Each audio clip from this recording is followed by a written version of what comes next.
Hello friends, ఎలా ఉన్నారు? వేసవికాలం వచ్చిందంటే చాలు చల్లగా కమ్మగా ఉండే పదార్థాలే తినాలని మనసు కోరుకుంటుంది. కానీ ఆ పదార్థాలు కొంచెం టేస్టీగా అండ్ హెల్తీగా కూడా ఉంటే చాలా చాలా బాగుంటుంది కదా. ఓకే, మరి ఈరోజు ఒక హెల్తీ అండ్ టేస్టీ రెసిపీ తయారు చేసేదారండి. ఈ రెసిపీ తయారు చేసే ముందు రోజు నీళ్ళల్లో బాదం పిసిని అలాగే సబ్జా గింజల్ని వేసి నానబెట్టుకోండి. మరుసటి రోజుకి అవి ఉబ్బి చాలా బాగా తయారవుతాయి. అలాగే బార్లీ గింజల్ని కూడా ముందు రోజే నానబెట్టుకోండి. ఒక కప్పు వరకు తీసుకున్నాను నేను. ఈ బార్లీ గింజల్లో కొన్నింటిని వేరే బౌల్లోకి సపరేట్ చేసి తీసుకోండి. కొన్ని అంటే ఒక గుప్పెడు అనుకోండి. మీరు ఒక కప్పు తీసుకుంటే అందులో నుంచి ఒక గుప్పెడు.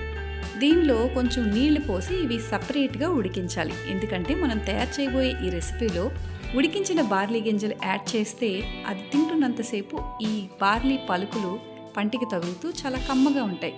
ఆ స్ట్రక్చర్ రావడానికి అన్నమాట. ఇక బార్లీ ఉడుకుతూ ఉండగానే మనం మరొక వైపు మరో రెసిపీకి కావాల్సినవన్నీ తయారు చేసుకోవచ్చు. ఈ బార్లీ గింజలతో ఏదైనా రెసిపీ తయారు చేసుకోవాలంటే summer is the best season అండి. ఎందుకంటే సమ్మర్లో బార్లీ గింజలు తినటం వల్ల శరీరంలో ఉండే వేడి అంతా పోయి శరీరం చల్లబడుతుంది. అందుకనమాట. ఇప్పుడు మిగిలిన నానిన బార్లీ గింజల్ని మరీ మెత్తగా కాకుండా మరీ వరగ్గా కాకుండా మీడియంలో ఉండేటట్టు పేస్ట్ చేసుకోండి. ఒక బౌల్లో పాలు వేసి పాలను కొంచెం తెరలేలాగా మరిగించుకోండి. ఈ లోపల డ్రై ఫ్రూట్స్ని కాస్త నేతిలో వేసి వేయించి పక్కన పెట్టుకోండి. పాలు బాగా మరుగుతున్న తర్వాత ఈ పాలల్లో మనం ముందుగా పేస్ట్ చేసి పెట్టుకున్న బార్లీ మిశ్రమాన్ని అందులో యాడ్ చేసేసేయండి. అయితే ఇప్పుడే ఈ రెసిపీలో రియల్ టాస్క్ స్టార్ట్ అవుతుంది. మీరు బార్లీ పేస్ట్ తీసుకొచ్చి మరుగుతున్న పాలల్లో ఇలా వేయంగానే అది వెంటనే ఉండలు కట్టేస్తుంది.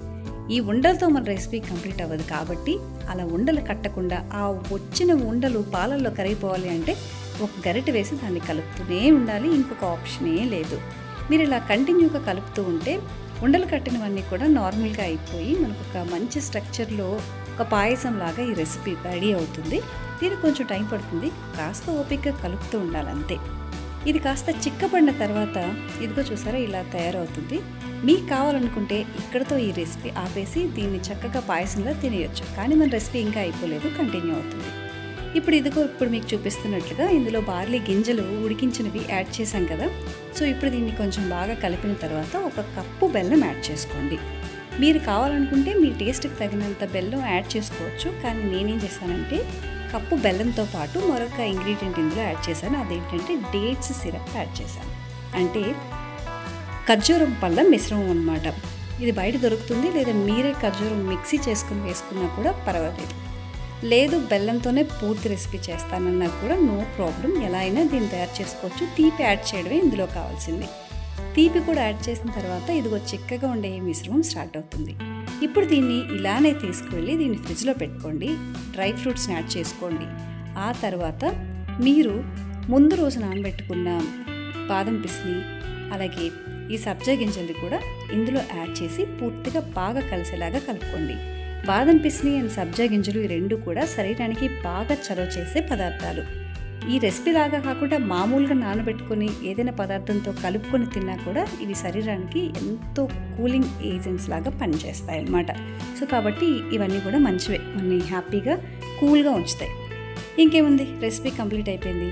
మీకు నచ్చిన సర్వింగ్ బౌల్స్లో వీటిని యాడ్ చేసుకొని చక్కగా దీనిపైన డ్రై ఫ్రూట్స్ని యాడ్ చేసి తినటమే. అయితే కూల్గా ఉండేటప్పుడు తింటేనే దీని టేస్ట్ మీరు ఎంజాయ్ చేయగలరు. ఈ రెసిపీ ప్రిపేర్ చేయడానికి కొంచెం టైం తీసుకుంటుంది.